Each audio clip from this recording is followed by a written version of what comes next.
Hello കൂട്ടുകാരെ, നയനം ഭാഗം 43ലേക്ക് സ്വാഗതം. ഇനി നമുക്ക് ഉള്ള ഒരു ലക്ഷ്യം എന്താണെന്ന് വെച്ചാൽ നയനയുടെയും അർജുൻ്റെയും വിവാഹമാണ് കേട്ടോ. ഇനിയുള്ള ഓരോ പാർട്ടുകളും ആ വിവാഹത്തിലേക്ക് ഇങ്ങനെ അടുപ്പിച്ചുകൊണ്ടിരിക്കുകയാണ്. നമ്മളെ വലിയ ലക്ഷ്യമാണ് അത് അല്ലേ. അപ്പോൾ കഥയിലേക്ക് വരാം. അടുക്കള മുറ്റത്തിനോട് ചേർന്ന പച്ചക്കറി തോട്ടത്തിനരികിൽ നിത ഇരിക്കുന്നത് കണ്ട് മോഹൻ ഓടി അർജുനെ തിരഞ്ഞു. എടാ, ആളവിടെ ഒഴിഞ്ഞിരിപ്പുണ്ട്, നീ പോയി കൺവിൻസ് ആക്കിക്കോ, ഞാൻ അപ്പോഴേക്കും ഷോപ്പിലൊന്ന് പോയിട്ട് വരാം. അവൻ്റെ തോളിൽ തൊട്ട് പറയുമ്പോഴും അർജുൻ അടുക്കള വാതിലേക്ക് നോക്കുകയായിരുന്നു. അവൻ ശബ്ദമൊന്ന് നേരെയാക്കി പിന്തിരിഞ്ഞു നിൽക്കുന്ന അവളെ ഒന്ന് തിരിഞ്ഞു നോക്കാൻ വേണ്ടി അടുക്കള കട്ടിലയിൽ കൈ രണ്ടും കൂട്ടിപ്പിണച്ചു നിന്നു. അവൻ പിറകിലുണ്ടെന്ന് അറിഞ്ഞതും നിത തിരിഞ്ഞു നോക്കിയില്ല. ഏറ്റവും പ്രിയപ്പെട്ടവരുടെ അവഗണനയാണല്ലോ നമ്മളേറെ വേദനിപ്പിക്കുന്നത്. അർജുൻ ഓടിപ്പോയവരെ കെട്ടിപ്പിടിച്ചു ആ മടിയിലേക്ക് വീണു. അവൻ്റെ ചടുലമായ നീക്കത്തിൽ അവരൊന്ന് ആടി ഉലഞ്ഞു പോയിരുന്നു.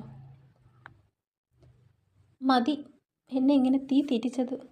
എന്നോട് എന്തെങ്കിലും സംസാരിക്കേ, ഇല്ലെങ്കിൽ എന്നെ കൊല്ല്. അർജുൻ ആ മടിയിൽ നിന്ന് തലയുയർത്തി അവരുടെ രണ്ട് കൈകളും അവൻ്റെ കഴുത്തിൽ പിടിപ്പിച്ചു. നിന്നോട് സംസാരിക്കാൻ വേണ്ടി ഞാൻ ശ്രമിച്ചിരുന്നു, പക്ഷെ നീ എൻ്റെ ഫോൺ കോൾ പോലും എടുത്തില്ല. അതെന്നെ ഒരുപാട് വേദനിപ്പിച്ചു. ഇത്രയും നാളെ എന്നെ കാണാതിരിക്കാൻ നിനക്ക് സാധിച്ചല്ലോ. അപ്പോൾ നിന്നെ ജീവിപ്പിക്കുന്ന എന്തോ ഒന്ന് നിനക്കുണ്ടെന്നല്ലേ അതിനർത്ഥം. ഇനിയും അതങ്ങനെ തന്നെ തുടരട്ടെ. അർജുൻ, പോയിക്കോ. വന്നിട്ട് 2 ദിവസമായിട്ടും ആദ്യമായിട്ടാണ് അവനോടായിട്ട് എന്തെങ്കിലും ഒന്ന് നിത സംസാരിക്കുന്നത്. ഏൽപ്പിക്കാനും പറയാനുമുള്ള കാര്യങ്ങൾ എന്തെങ്കിലും മോഹനോട് പറയുമെന്നല്ലാതെ അർജുൻ്റെ മുഖത്തേക്ക് പോലും അവർ നോക്കിയിരുന്നില്ല. നിത പറയുന്നത് കേട്ട് അർജുന് പിന്നെ എന്ത് പറയുമെന്നറിയാതെ വാക്കുകൾ തൊണ്ടക്കുഴിയിൽ കൊത്തി. അവർ എത്ര വേഗം കാര്യങ്ങൾ മനസ്സിലാക്കിയിരിക്കുന്നു. എന്നെ ഇത്രയും ജീവിപ്പിച്ചത് നിതാമയാണ്. ഈ മാതൃഹൃദയം ഇല്ലായിരുന്നെങ്കിൽ, തല ചായ്ച്ചു കിടക്കാൻ ഈ മടിത്തട്ട് ഇല്ലായിരുന്നെങ്കിൽ അർജുൻ എന്നോ ഈ ലോകം വിട്ടുപോയേനെ. അർജുൻ അവൻ്റെ കലങ്ങി തുടങ്ങുന്ന മിഴികളോടെ അവരെ നോക്കി നിവർന്നിരുന്നു. 18 വയസ്സിലെ നിതാമ എന്നെ ഏറ്റവും നല്ല മകനായി വളർത്തി, നന്മ പഠിപ്പിച്ചു. വിത്തുഗുണം ഉണ്ടാകുമല്ലോ ഉള്ളിൽ. താന്തോന്നികളായ ശിവമാധവനും നീരജക്കും എന്തിനാ നല്ലൊരു മകൻ? ആർക്കും അറിയാത്തൊരു അർജുനുണ്ടായിരുന്നു. അല്ല, ഡാഡയോടും അമ്മയോടുമുള്ള ദേഷ്യം കൊണ്ട് ഞാൻ ഉണ്ടാക്കിയെടുത്തൊരർജുൻ. നിതാമ കണ്ടിട്ടില്ലാത്തൊരർജുൻ. വാശിയായിരുന്നു, നശിക്കാനുള്ള വാശി. വളർത്തുപുത്രനെ യോഗ്യനാക്കിയ നിങ്ങളെ മറന്ന് സകല തോന്നിവാസങ്ങളും കാണിച്ച് അർജുൻ ജീവിച്ചു. കൂടെ ഇഷ്ടപ്പെട്ട സാമ്രാജ്യം കെട്ടിപ്പടുത്തു. അർജുന കട്ട പതിച്ച തറയിലേക്ക് പതിഞ്ഞിരുന്നു. നിത അനക്കമില്ലാതെ അങ്ങനെ ഇരിക്കുകയാണ്. അവൻ പറയുന്നത് കേട്ടിരിക്കുകയാണ്. അവർക്ക് മറുപടിയില്ല. അവനോട് ദേഷ്യപ്പെടാൻ കഴിയുന്നുമില്ല. ആ തോന്നിവാസത്തിൻ്റെ ഭാഗമായി കൈവെള്ളയിലാക്കാൻ ശ്രമിച്ചതാണെങ്കിലും ഒരു രത്നത്തെ ഞാൻ കണ്ടെത്തി. എന്നെ മനസ്സിലാക്കാൻ ഉതകുന്ന ഒരു മാലാഖ. ഇതായിരുന്നു ജീവിതമെന്ന് എന്നെ പഠിപ്പിച്ചവൾ. ഇങ്ങനെയൊക്കെയാണ് ജീവിക്കേണ്ടതെന്ന് പറയാതെ പറഞ്ഞവൾ. നിതാമ്മ, എനിക്ക് ജീവിക്കാൻ കൊതിയാകുന്നു. എനിക്ക് ഇനിയും ജീവിക്കണം. അർജുന് ശ്വാസം വിലങ്ങുന്നത് പോലെ തോന്നി. നിതാമ്മയുടെ കാര്യങ്ങൾ മനസ്സിലാക്കി കൊടുക്കാൻ തക്ക വാക്കുകൾ ആവാതെ അവൻ പതറിപ്പോയി. അല്ലെങ്കിലും എങ്ങനെ പറഞ്ഞാലാണ് നയനയെക്കുറിച്ച് വിശദീകരിക്കാൻ കഴിയുക? മൂടിവെച്ച് വലിയൊരു കള്ളക്കളി കൊണ്ടാണ് കുറച്ചു നാൾ മുമ്പ് ഇവിടെ നിന്ന് ഞാൻ പോയത്. അവളെ തനിച്ചാക്കി വരാൻ കഴിയാത്തത് കൊണ്ടാണ് നിതാമയെ ഞാൻ കാണാൻ വരാതിരുന്നത്. ആരെങ്കിലും അറിയുമെന്നൊരു പേടിയായിരുന്നു. അതുകൊണ്ട് ആരുടെയും ഫോൺ എടുത്തില്ല. ഭയം, അതെനിക്ക് വന്നിട്ടില്ലാത്ത പുതിയൊരു അനുഭവമായിരുന്നു. അർജുൻ നിതയെ ഉറ്റുനോക്കി. പക്ഷേ അവർ മുൻപിലേക്ക് മിഴി നീട്ടിയിരിപ്പാണ്. ഇപ്പോൾ ദൂരെ എനിക്ക് വേണ്ടി കാത്തിരിക്കുന്ന ഒരു പെൺകുടിയുണ്ട്. അവളെ എനിക്ക് വേണം നിതാമ. അവളെ എനിക്ക് കൈ പിടിച്ചു തരണമെങ്കിൽ വേണ്ടപ്പെട്ടവരും കൂടെ വേണമെന്ന്. ഞാൻ ആരുമില്ലാത്തവനായി പോകുന്നു. നിതാമയെ കൊണ്ടുപോകാൻ വന്നതാ ഞാൻ. അതവൻ പറഞ്ഞതും നിത അവൻ്റെ മുഖത്തേക്ക് തിരിഞ്ഞു നോക്കി. ഉത്തരം കിട്ടാത്ത കടങ്കഥ പോലെയാണ് അവൻ്റെ ജീവിതം. കോടിക്കണക്കിന് സ്വത്തുണ്ടായിട്ടും അതുപോലെ സമ്പന്നരായ മാതാപിതാക്കൾ ജീവിച്ചിരുന്നിട്ടും സ്വന്തം മകൻ്റെ വളർച്ചയിലോ ഭാവിയിലോ ഒരു താങ്ങായി നിൽക്കാൻ അവർക്ക് സമയമില്ല.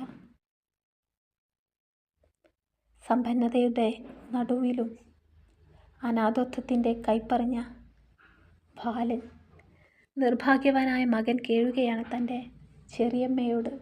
മറുപടി പറയാതെ അവർ അവനെ നോക്കിയൊന്ന് നെടുവീർപ്പിട്ടു.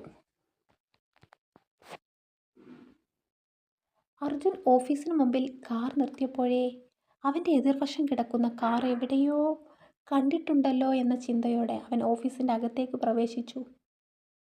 അർജുൻ വരുന്നത് കണ്ട് സ്റ്റാഫ്സ് അന്തം വിട്ട് പരസ്പരം നോക്കി നിൽക്കുന്നതിനിടയിൽ അവനെ വിഷ് ചെയ്യാനും എഴുന്നേൽക്കാനും ഒക്കെ മറന്നുപോയിരുന്നു. അതിനൊരു പരാതിയോ ദേഷ്യമോ അതിനെക്കുറിച്ചൊരു ചിന്ത പോലുമില്ലാതെ അർജുൻ ലിഫ്റ്റിൽ കയറി. അവൻ്റെ ക്യാബിനിലേക്ക് ലക്ഷ്യം വെച്ച് നടക്കുമ്പോഴും ഉള്ളിൽ അവൾ മാത്രമേ ഉള്ളൂ. നയന. അവളെ വില കൊടുത്ത സ്ഥലമല്ലേ ഇത്? അർജുൻ പൊടുന്നനെ ഡോർ തുറന്നു വന്നതും അവൻ്റെ സീറ്റിലിരിക്കുകയായിരുന്ന മത്തായി ഞെട്ടിപ്പോയിരുന്നു.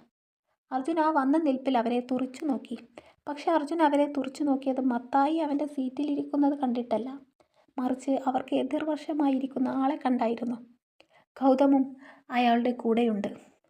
മുൻപൊരിക്കൽ തൻ്റെ ബിസിനസ്സുമായി ടൈയപ്പിന് വേണ്ടി പിറകെ നടന്നും കോൾ ചെയ്തും ശല്യം ചെയ്ത ഒരു ഹിന്ദിക്കാരൻ. അർജുൻ്റെ ആ കടന്നുവരവ് ഉണ്ടാക്കിയ ഷോക്കിലാണ് മൂവരും. ഇയാളെന്താ ഇവിടെ? അർജുൻ്റെ നോട്ടം ഇപ്പോഴും ആ ഹിന്ദിക്കാരനിലാണ്. അർജുൻ, നീ ഇത് എവിടെയായിരുന്നു? നിന്നെ എത്ര വിളിച്ചു? നിനക്കെന്തെങ്കിലും അപകടം പറ്റിയോ എന്ന് പേടിച്ച് ഞങ്ങളൊക്കെ. ഇടർച്ചയോടെ ആണെങ്കിലും പറഞ്ഞൊപ്പിക്കുന്നുണ്ട് ഗൗതം. എനിക്ക് വല്ല അപകടവും പറ്റിയെങ്കിൽ അവസരം നോക്കി കമ്പനി ഇവനെഴുതി കൊടുക്കാമെന്ന് വിചാരിച്ചോ രണ്ടും? അർജുൻ അലറി. മത്തായിയും ഗൗതമും നിന്ന് വിറച്ചു വാക്കുകൾക്ക് വേണ്ടി ഉഴറി. അവൻ്റെ ഈ വരവ്, അതും ഇന്നേ ദിവസമുള്ള വരവ്, അവരൊട്ടും പ്രതീക്ഷിച്ചതല്ല. എന്തൊക്കെ അർജുൻ നീ പറയുന്നത്? ഗുജറാത്തിലെ നമ്മുടെ ഔട്ട്ലെറ്റ്സ് ഇയാൾ ഏറ്റെടുത്ത് നോക്കിക്കോളാമെന്നാണ് പറഞ്ഞത്. പക്ഷേ പേരോ ബ്രാൻഡോ മാറില്ല. ക്രെഡിറ്റൊക്കെ അറോഷ് ബ്രാൻഡിന് പോകും. ഇതൊക്കെ നമ്മൾ ചെയ്യുന്ന കാര്യം തന്നെയല്ലേ? അവൻ്റെ മുഖത്തെ കടുത്ത ഭാവം കണ്ടു മത്തായിക്ക് ദേഷ്യം വന്നു. എന്നൊക്കെ താൻ അങ്ങോട്ട് തീരുമാനിച്ചാൽ മതിയടോ. ആർക്കെങ്ങനെ കൊടുക്കണം എന്നൊക്കെ അർജുൻ തീരുമാനിക്കും. ഇനി ആർക്ക് കൊടുത്താലും ഈ വഞ്ചകന് കൊടുക്കില്ല. കൂടെ നിന്ന് ഉറ്റ സുഹൃത്തിനെ പ്രോപ്പർട്ടി തട്ടിയെടുത്ത കേസുണ്ട് ഈ നാട്ടിൽ അവൻ്റെ പേരിൽ. എഴുന്നേറ്റ് പോകാൻ പറയടോ. അവരുടെ സംഭാഷണം ശ്രവിച്ച് ഒന്നും മനസ്സിലാകാതെ അയാളിരുന്നു. എന്നാൽ അർജുൻ താനുമായുള്ള ബിസിനസ്സിനെതിരായിട്ടാണ് സംസാരിക്കുന്നത് എന്ന് അവരുടെ ചേഷ്ടകളിൽ നിന്ന് അയാൾ മനസ്സിലാക്കി. അർജുൻ അസ്വസ്ഥത കാണിച്ച് മുഖം ഒഴിഞ്ഞുകൊണ്ട് വാഷ്റൂമിൽ കയറി. മത്തായി തൻ്റെ മുമ്പിലിരിക്കുന്ന ആളോട് സംസാരിച്ചു. അയാൾ അവിടെ നിന്നും പറഞ്ഞു വിട്ടിരുന്നു. തിരികെ വന്നപ്പോൾ ക്യാബിനിൽ ആരുമില്ലെന്ന ആശ്വാസത്തിൽ ചെയറിലിരുന്നു ദീർഘമായി നിശ്വസിച്ചു. ഒന്നിങ്ങ് വരണം. അർജുൻ ഫോണിൽ വിളിച്ചതും മത്തായി അവൻ്റെ ക്യാബിനിലേക്ക് പറന്നെത്തി. എന്താടോ ഇത്? അർജുൻ അവൻ്റെ ഡെസ്കിൽ ഇരിക്കുന്ന ഓഫീസ് ലാപ്പ് തുറന്ന് മത്തായിക്ക് നേരെ തിരിച്ചു. മത്തായി ആ സ്ക്രീനിലേക്ക് നേരെ കാണാൻ കണ്ണട ഊരി നെഞ്ചിൽ തുടച്ചു കണ്ണിൽ വീണ്ടും വെച്ചു. അയാൾ എന്ത് മുട്ടുന്യായം പറയുമെന്ന് കേൾക്കാൻ അർജുൻ മത്തായിയുടെ മുഖത്തേക്ക് മീച്ചു നോക്കിക്കൊണ്ടേയിരുന്നു. എത്ര കംപ്ലയിൻറ്റ് മെയിൽസാണടോ പെൻഡിങ് ആയി കിടക്കുന്നത്? തൻ്റെ കണ്ണടിച്ചു പോയോ? ഓരോ ഔട്ട്ലെറ്റ്സിൻ്റെയും കസ്റ്റമേഴ്സിൻ്റെയും കംപ്ലയിൻറ്റ്സ് ഉടനെ പരിഹരിക്കുന്ന നമ്മുടെ രീതി താൻ മറന്നടോ? അതോ ഞാനിനി തിരിച്ചു വന്നില്ലെങ്കിൽ ഈ കമ്പനി അങ്ങോട്ട് കുത്തുവാളെടുപ്പിച്ച് പൂട്ടാമെന്ന് കരുതിയോ? ഒന്നുമില്ലെങ്കിൽ തനിക്ക് വർഷങ്ങളുടെ എക്സ്പീരിയൻസ് ഇല്ലടോ. ഇങ്ങനെ നെവർമൈൻഡ് ആക്കിയാൽ ആ കമ്പനിക്കുണ്ടാകുന്ന ദോഷങ്ങൾ ഞാൻ പറഞ്ഞു തന്നിട്ട് വേണോ തനിക്കറിയാൻ? അർജുൻ അയാളെ നേരെ ചാടിത്തുള്ളി. കഴിഞ്ഞ മാസം വന്ന ബൾക്ക് ഓർഡറിൻ്റെ ഡീറ്റെയിൽസ് എവിടെ? അതിൻ്റെ ഡിജിറ്റൽ ഫയൽസ് ഇതിനകത്ത് കാണുന്നില്ലല്ലോ. അർജുൻ ലാപ്ടോപ്പ് അവൻ്റെ അടുത്തേക്ക് തന്നെ നീട്ടി വെച്ചു. അത് അർജുൻ, ആ ഓർഡർ അപ്പോഴേ ക്യാൻസലായിരുന്നു. നമ്മുടെ കമ്മ്യൂണിറ്റീസിൽ 1-2 ഡിസ്പാച്ച് കണ്ടെത്തിയെന്നും പറഞ്ഞ് അവർ ആ ഓർഡർ ക്യാൻസൽ ചെയ്തു. മത്തായി തല കുലുക്കി സാവധാനത്തിൽ കാര്യങ്ങൾ പറഞ്ഞു. മത്തായിയുടെ വെളിപ്പെടുത്തൽ കേട്ട് അർജുൻ്റെ ഒരു ഭാഗം മുറിഞ്ഞു പോയതുപോലെ ഷോക്കായി. അപ്പോൾ ചൈനക്കാരനോ? ആ തളർച്ചയിലും അവൻ മുഴക്കത്തോടെ ചോദിച്ചു. അതേക്കുറിച്ച് കൂടുതൽ അറിയുന്നത് ഗൗതമിനാണ്. മത്തായി നെറ്റിച്ചൊറിഞ്ഞു പതുങ്ങി നിന്നു. വിളിക്കടോ അവനെ. അർജുൻ അയാളെ മിഴി ഉയർത്തി നോക്കി. മത്തായി പേടിച്ചതുപോലെ നടിക്കാണെന്നോ അറിയില്ല. അർജുനെ ഭയത്തോടെ നോക്കിക്കൊണ്ട് ഗൗതമിനെ അയാളുടെ ഫോണിൽ വിളിച്ചു. അർജുൻ ഹൃദയമിടിപ്പ് ചെവിയിൽ മുഴങ്ങുന്ന പോലെ തോന്നി. അവൻ്റെ ഉള്ളം കൈ നനഞ്ഞു തുടങ്ങി. തൻ്റെ ഒരു അശ്രദ്ധ, ഇവരെ കണ്ണടച്ച് വിശ്വസിച്ചത് കൊണ്ടുണ്ടായ തിരിച്ചടി എല്ലാം അവന് മനസ്സിലാകുന്നുണ്ട്. ഗൗതം ഓടിപ്പിടച്ച് ഓഫീസിലെത്തി. അർജുൻ ചൈനക്കാരനുമായുള്ള ഡീൽസ് വേണ്ടെന്ന് പറഞ്ഞതും ഞങ്ങൾ ആ ടെൻഡർ ക്യാൻസലാക്കി. അർജുൻ ചോദിച്ചു തുടങ്ങുമ്പോഴേ ഗൗതം മറുപടി പറയുന്നുണ്ട്. അവൻ കൈമലർത്തി പറഞ്ഞതും അർജുൻ അരിശത്തോടെ ചെയറിൽ നിന്ന് എഴുന്നേറ്റു. എങ്കിൽ അയാൾ ഏൽപ്പിച്ച ക്യാഷ് എവിടെ? അർജുൻ ശില പോലെ നിൽക്കുന്നവൻ്റെ ചുറ്റും നടന്നു. ഗൗതം എത്രയൊക്കെ ഒളിക്കാൻ ശ്രമിച്ചിട്ടും ഉള്ളിലെ ഭയം ശരീരഭാഷയിൽ തെളിഞ്ഞു കണ്ടു. അയാൾക്കും ഈ ടെൻഡറിൻ്റെ കൂടെ കുറേ ലോസ് ഉണ്ടെന്ന് പറഞ്ഞ് ക്യാഷ് തിരികെ തരാൻ തയ്യാറായില്ല. ഗൗതം കൈമുഷ്ടി ചുരുട്ടിയും വിടർത്തിയും നിന്നു.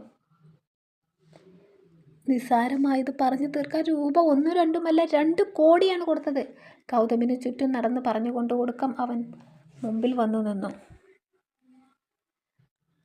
അവൻ ഇനിയും കണ്ടുപിടിക്കാൻ കഴിയാത്ത രഹസ്യങ്ങൾ ഓർത്തു. ആ 2 കള്ളന്മാർ ആശ്വസിച്ച് നിൽക്കെ അർജുൻ അവരെ രണ്ടാളെയും കമ്പനിയിൽ നിന്നും പുറത്താക്കി. ഒരു ഭാഗം തകർന്നവനെ പോലെ അർജുൻ ഇരുന്നു വിയർത്തു. തൻ്റെ അശ്രദ്ധയാണ് ഇതിനൊക്കെയുള്ള കാരണം എന്നോർക്കെ അവൻ ആരെയും കുറ്റപ്പെടുത്താനാവാതെയായി. ഫോൺ കാതിൽ വെച്ചുകൊണ്ട് തന്നെ നയന വീടിൻ്റെ മുറ്റത്തേക്കിറങ്ങി. ആ ചേച്ചി ആ വളവ് കഴിഞ്ഞിട്ടുള്ള വഴിയെ വന്നാൽ നേരെ കാണുന്ന വീട് തന്നെ. നയന ആർക്കോ ഫോണിലൂടെ വഴി പറഞ്ഞു കൊടുക്കുന്നുണ്ട്. ട്രേസിയും കോശിയും അവൾ ആരോടോ സംസാരിക്കുന്നതെന്ന് നോക്കി പുറത്തേക്കിറങ്ങി. കുഞ്ഞുമോൾ സ്കൂളിൽ പോയിരിക്കുന്നു. സ്കൂളിൻ്റെ തൊട്ടടുത്തായി ഇപ്പോൾ അവരുടെ വീട്. അപ്പോൾ പിന്നെ ആ വീട്ടിൽ നിന്ന് നടന്നു പോകാനുള്ള ദൂരമേ കുഞ്ഞുമോൾക്കുള്ളൂ. എന്നാൽ പിന്നെ വെറുതെ വീട്ടിലിരുന്ന് ക്ലാസ് മുടക്കണ്ടെന്നും പറഞ്ഞ് അവൾ തന്നെയാണ് സ്കൂളിൽ പോയി തുടങ്ങിയത്. ആ വീട് കത്തിയ കാര്യമൊക്കെ അറിഞ്ഞു ക്ലാസ് ടീച്ചർ അവൾക്ക് പുതിയ ബുക്സും നോട്ട് ബുക്കൊക്കെ വാങ്ങിക്കൊടുത്തിട്ടുണ്ട്. ആരാ മോളെ? നയന റോഡിലേക്ക് കണ്ണു നട്ട് നിൽക്കുന്നത് കണ്ട് കോശി ചോദിച്ചു. സൂസൻ ചേച്ചിയാ. ചേച്ചിക്ക് ഈ വീട്ടിലേക്കുള്ള വഴി അറിയില്ലല്ലോ. ഫോൺ നെഞ്ചോട് പിടിച്ച് നയന പുഞ്ചിരിച്ചു. അവർ ഇങ്ങോട്ട് തന്നെയല്ലേ വരുന്നത്. വഴി കൊച്ചു പറഞ്ഞു കൊടുത്തിട്ടുണ്ട്. വെറുതെ ആ വെയിൽ കൊണ്ട് നിറം മങ്ങിച്ച ആ ചെറുക്കം വരുമ്പോഴത്തേനും കോലം കെടണ്ട. പറയുന്നത് ത്രേസ്യയാണ്. അവർ പറയുന്നത് കേട്ട് അപ്പച്ചനും മോളും കണ്ണു തള്ളി നിൽപ്പാണ്. നയനക്കാണെങ്കിൽ ഭൂമി കറങ്ങുന്നുണ്ടെന്ന വാദം സത്യമാണെന്ന ചിന്തയിലാണ്. പക്ഷെ കറക്കത്തിന് വേഗത കൂടുതലാണെന്നോ അതോ തനിക്ക് തല കറങ്ങാണെന്നോ ഉള്ളിലോ സംശയമുള്ളൂ.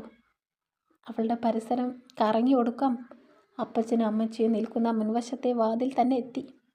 അമ്മച്ചി. നിറഞ്ഞ മിഴികളോടെ അവൾ ഓടി അവർക്കരികിലേക്ക്. നല്ല വെയിലാ കൊച്ചേ, ഇങ്ങോട്ട് കയറ്. ട്രേസി അവളെ നെഞ്ചോട് ചേർത്ത് അകത്തേക്ക് കയറ്റി. 1000 നക്ഷത്രം തിളങ്ങുന്ന മിഴികളോടെ അവൾ ട്രേസിയിലേക്ക് ചാഞ്ഞു. ഒരു ദിവസം തൻ്റെ അമ്മച്ചി അർജുനെ ഇഷ്ടപ്പെടുമെന്ന് അവൾക്ക് ഉറപ്പായിരുന്നു. മുറ്റത്ത് വന്ന ഓട്ടോയുടെ ശബ്ദം കേട്ട് മൂവരും തിരിഞ്ഞു നോക്കി. ഇളം മഞ്ഞ ചുരിദാർ ധരിച്ച് കൈത്തറ്റമുള്ള മുടി അഴിച്ചിട്ട് സൂസൻ ആ ഓട്ടോയിൽ നിന്ന് ഇറങ്ങി. നയന പുഞ്ചിരിയോടെ അങ്ങോട്ട് ചെല്ലുമ്പോഴേക്കും സൂസൻ ഓട്ടോക്കാരന് പണം കൊടുത്തു അവളുടെ മുന്നിലേക്ക് തിരിഞ്ഞു നിന്നു. ചേച്ചി. നയന അവളുടെ കയ്യിൽ പിടിച്ച് സൂസനെ അടിമുടി നോക്കി. ദേഹം ഇത്രയും മറച്ച് സൂസൻ വസ്ത്രം ധരിക്കുന്നത് അവൾ ആദ്യമായാണ് കാണുന്നത്. ബാംഗ്ലൂരിലുള്ള സമയത്ത് കോളേജിൽ പോകുന്ന ദിവസം പോലും ടൈറ്റ് ജഗ്ഗിങ്ങും അല്ലെങ്കിൽ ഷോർട്സ്, ലോങ് നെക്ക് ബനിയൻ ടീഷർട്ടൊക്കെ ആയിരുന്നു ധരിച്ച് കണ്ടത്. ഇന്നിപ്പോൾ ഈ മാറ്റം. സൂസൻ അവളുടെ തോളിൽ കൈവച്ചു. അന്ന് അർജുൻ്റെ കമ്പനിയുടെ മുമ്പിൽ ഇറക്കി വിട്ടതാണ് ഇവളെ. പിന്നെ കാണുന്നത് ഇന്നാണ്. ആ ദിവസം കഴിഞ്ഞിട്ട് അധികം നാൾ ആയില്ലെങ്കിലും ഏറെ നാളായി എന്നൊരു തോന്നൽ. ആ തോന്നൽ നയനക്കുമുണ്ട്. വീട് കത്തിച്ചു പറഞ്ഞ് കേസ് കൊടുത്തില്ലേ നിങ്ങൾ? ഹാളിലെ കസേരയിലേക്ക് ഇരുന്നു കൊണ്ട് സൂസൻ ചോദിച്ചു. തുടരും. സൂസൻ എന്തിനാണാവോ വന്നിരിക്കുന്നത് അല്ലേ? നല്ല കാര്യത്തിനാവോ ചീത്ത കാര്യത്തിനാവോ? ഇനി വല്ല കുഴപ്പമുണ്ടാക്കുമോ? ഒരു കുഴപ്പവും ഇല്ലാണ്ട് ആ വിവാഹം ഒന്ന് നടത്താനാണ് ഞാൻ നോക്കിക്കൊണ്ടിരിക്കുന്നത് കേട്ടോ. അത് കാണാനും നിങ്ങളും ഉണ്ടെന്ന് എനിക്കറിയാം. അപ്പോൾ എല്ലാവരും കൂടെ വരികയല്ലേ? Okay, thank you.